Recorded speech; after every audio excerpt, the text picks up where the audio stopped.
Egunon, ore bat da animalien ikasketa kritikoen lehen kongresuan parte hartzean. Gainerako komunikazioa gaztelaniaz egingo dut. Eskerrik asko. Ese es el único euskera que he preparado para hoy, pero quería de esa forma agradecer. Es para mí una alegría enorme estar acá en la EHU y a todo el comité organizador, a los cuatro de ustedes por haber aceptado esta comunicación. Es en verdad emocionante estar acá.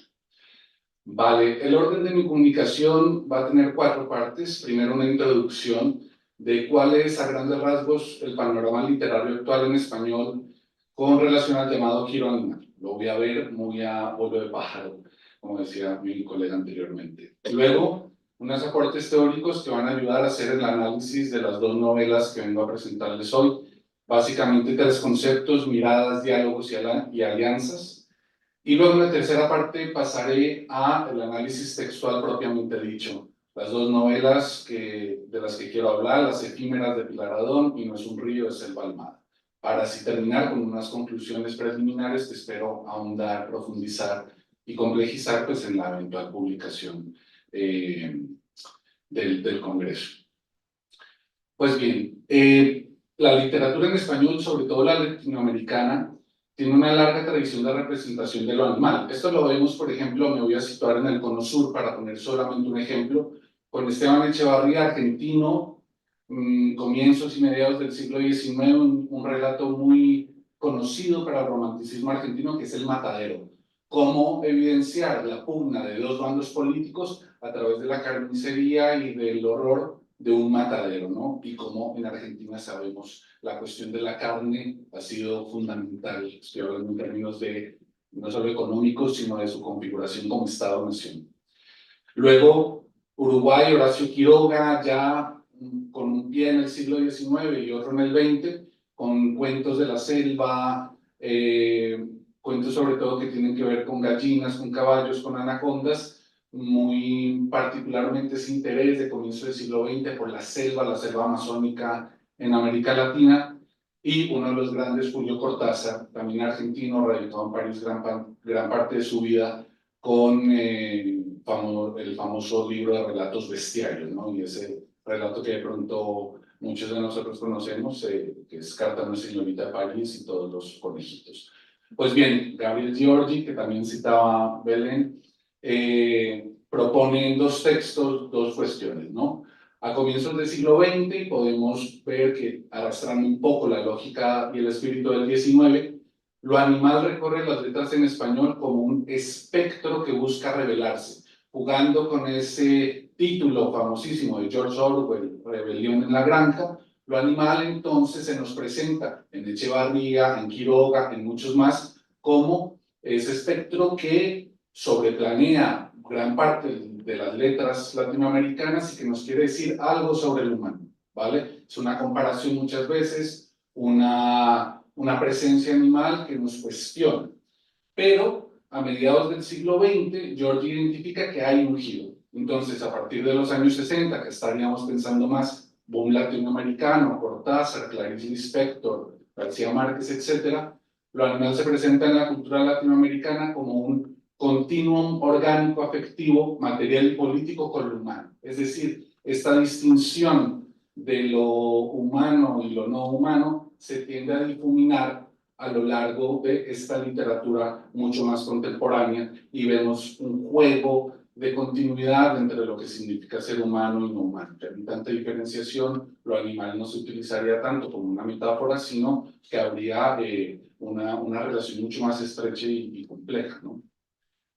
Pues bien, en el siglo XXI, ¿qué tenemos? Lo que identifico es que básicamente una parte grande de los libros que se están haciendo en narrativa se están posicionando y están respondiendo éticamente a la cuestión animal. Vemos también que en el siglo XXI se recopilan un montón de experiencias de lo humano marcadas por la violencia política sobre el cuerpo, sobre las minorías, violencias discursivas, ¿no? Que, que los autores y autoras siguen trabajando bastante, ¿no? Podríamos pensar que era más como el siglo XX, ¿no? El siglo de las guerras, etcétera, pero el siglo XXI podemos entenderlo como un siglo de crisis incesante, en donde la violencia sigue estando presente y, por supuesto, la violencia y la opresión sobre lo no humano. Entonces, más allá de que haya un continuum, como nos decía Georgie, el siglo XXI podría ver qué está pasando con esa mirada propiamente animal y cómo viven estas violencias.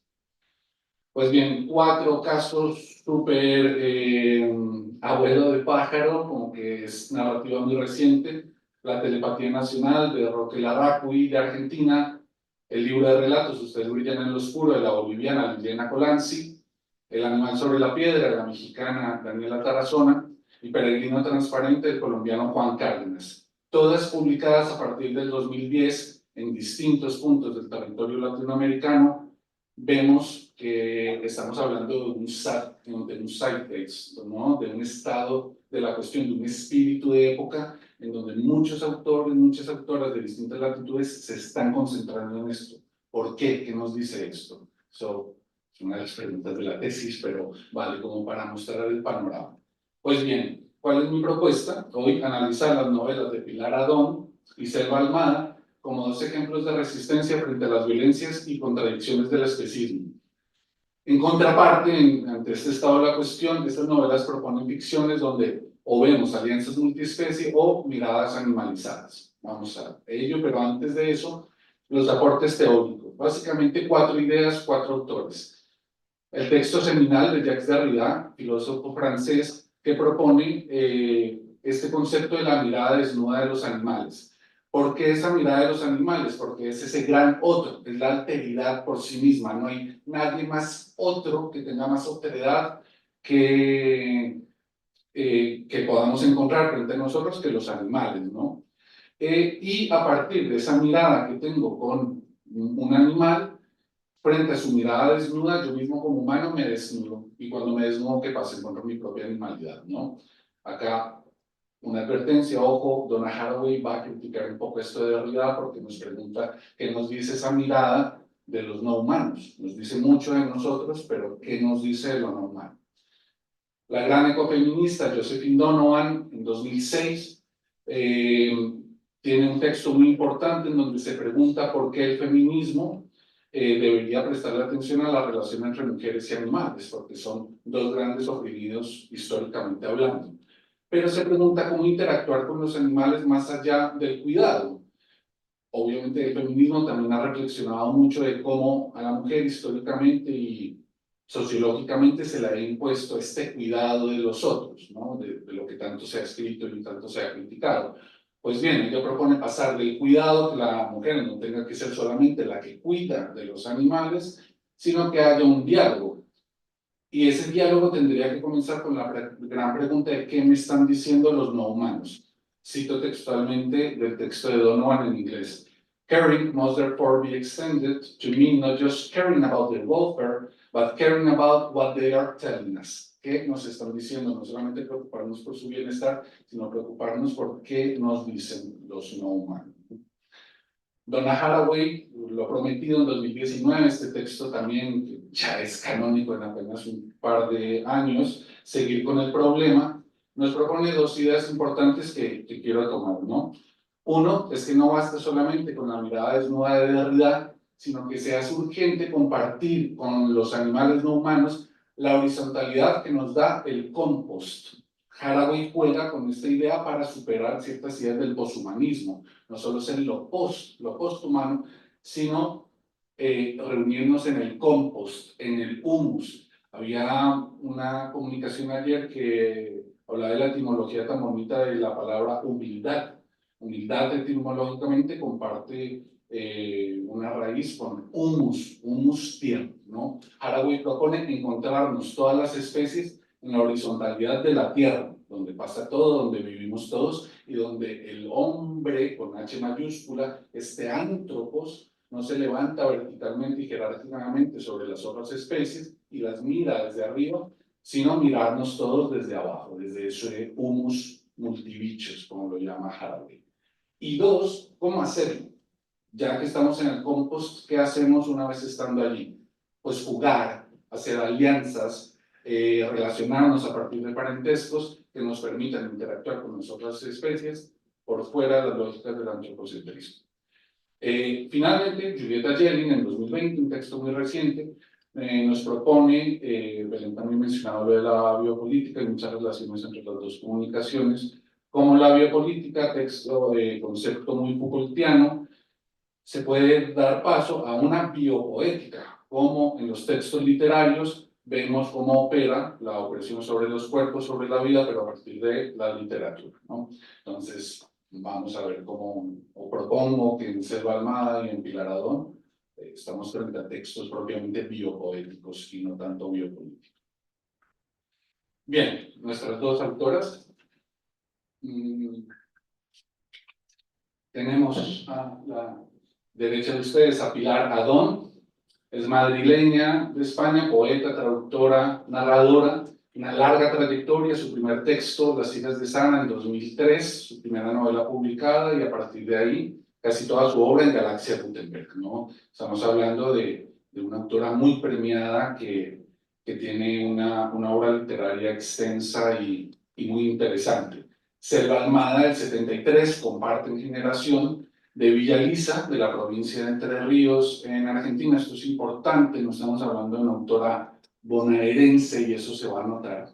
Recordemos, este dato biográfico es importante. Selva Almada habla desde la periferia argentina. Y publicó su primer libro de relatos, Niños, en el 2005. Se demoró bastante en llegar a la novela. Publica su primera novela, El viento que arrasa, en 2012. Y a partir de ahí pues va a explorar muchísimo este género, como es el caso de No es un río, publicado en 2021 por Random House.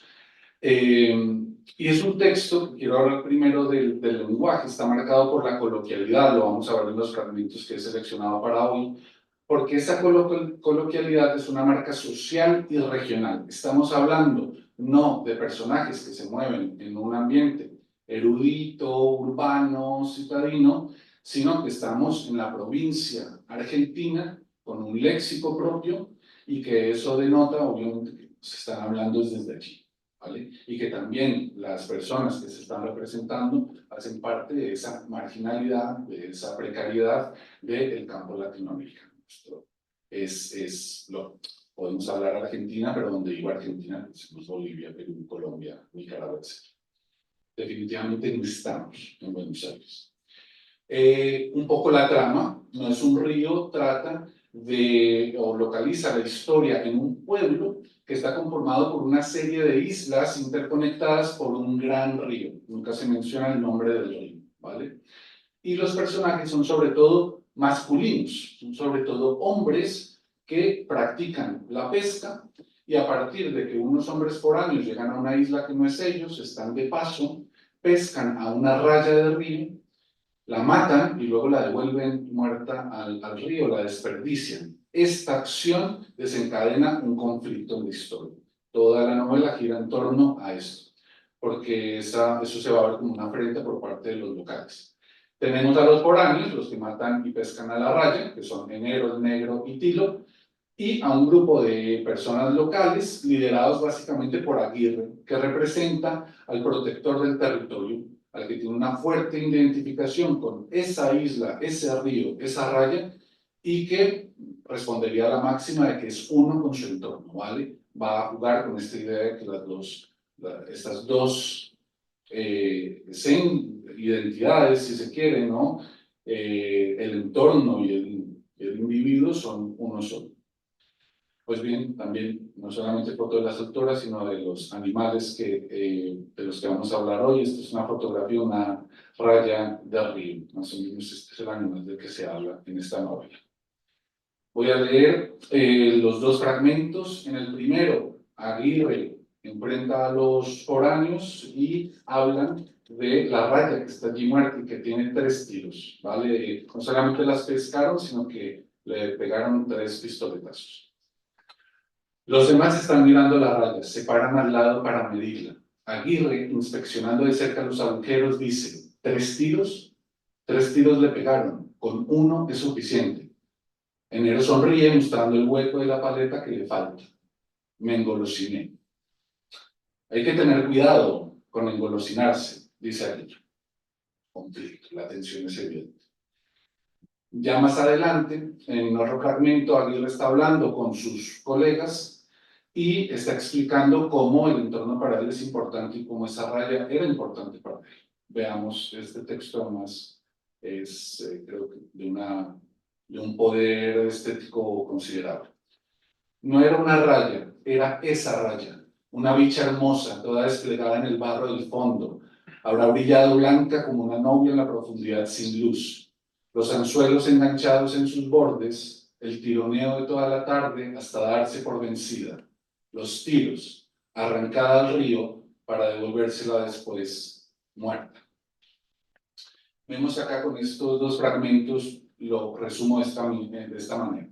Vemos la mirada animalizada de la que nos hablaba Derrida, estamos viendo a Aguirre sobre todo que vea la raya de una forma desnuda como vimos, el territorio no es una propiedad solamente, hay una fuerte identificación con ella, con este. Hay una crítica de la violencia fortuita, ¿no? Y también vamos a ver una defensa, pero bueno, se critica que pegarle 3 tiros a una raya no era necesario, no habría por qué haberlo hecho así. Sin embargo, vemos que se conserva la tradición, la pesca propiamente dicha nunca se cuestiona, ni Aguirre ni los otros personajes critican el hecho de pescar. Lo que vemos es que hay una crítica de cómo pescar bien o cómo pescar mal, pero no hay problema propiamente dicho con la pesca. Por lo tanto, creo que en esta novela, si bien tenemos muchos elementos de los que veíamos teóricamente, no hay una superación o una crítica al especismo, más bien digamos que se mantiene en un nivel matizado, pero sigue estando muy presente para todos los personajes y nunca ninguno de ellos lo cuestiona abiertamente. Pues bien, pasamos ahora a Las efímeras de Pilar Adón, publicada en 2018 por Galaxia Gutenberg, y esta novela está enmarcada en un movimiento o sí, en una corriente que se ha llamado el giro rural español o el neoruralismo español, ¿no? Que básicamente es una vuelta a los escenarios rurales en las ficciones frente a los escenarios más urbanos. Hay toda una larga tradición que comenzó como a partir de 2010. En esta novela, brevemente la trama tiene que ver con un sitio, La Ruche, que es una comunidad, es una especie de microcosmos donde ocurre todo. Es una región rural, es una comunidad rural, aislada de todo. Los únicos personajes que vemos son todos miembros de la comunidad, casi no hay foráneos, y todo opera con sus propias reglas, ¿no? Algún sistema de valores que todos los miembros de la comunidad de La Ruche deben respetar, y están muy relacionados con su entorno. Quiero decir que cultivan sus productos, tienen sus propios animales, cuidan del bosque, etc., ¿no? La personaje que más me interesa es una de las protagonistas, Dora Oliver, que es al mismo tiempo parte y paria de La Ruche. Está en la comunidad, pero es fuertemente criticada por su forma de vida, que es un poco, digamos que, autónoma, ¿no? Es muy rebelde. Y ella, bueno, lo que me interesa es que es un personaje que empatiza fácilmente con cualquier animal no humano, es una de sus características. Parte de los fragmentos que voy a leer tienen que ver con que se encuentra con otros dos personajes de La Ruche. Ella les pide ayuda porque está intentando encontrar a su hermana, Violeta Oliver, porque Dora la había encerrado en una especie de cobertizo, ¿no? De cabañita, para alejarla de los peligros del exterior, y Violeta se escapa. Entonces Dora le ha pedido a los otros miembros de la comunidad ayuda para encontrarla. Ups.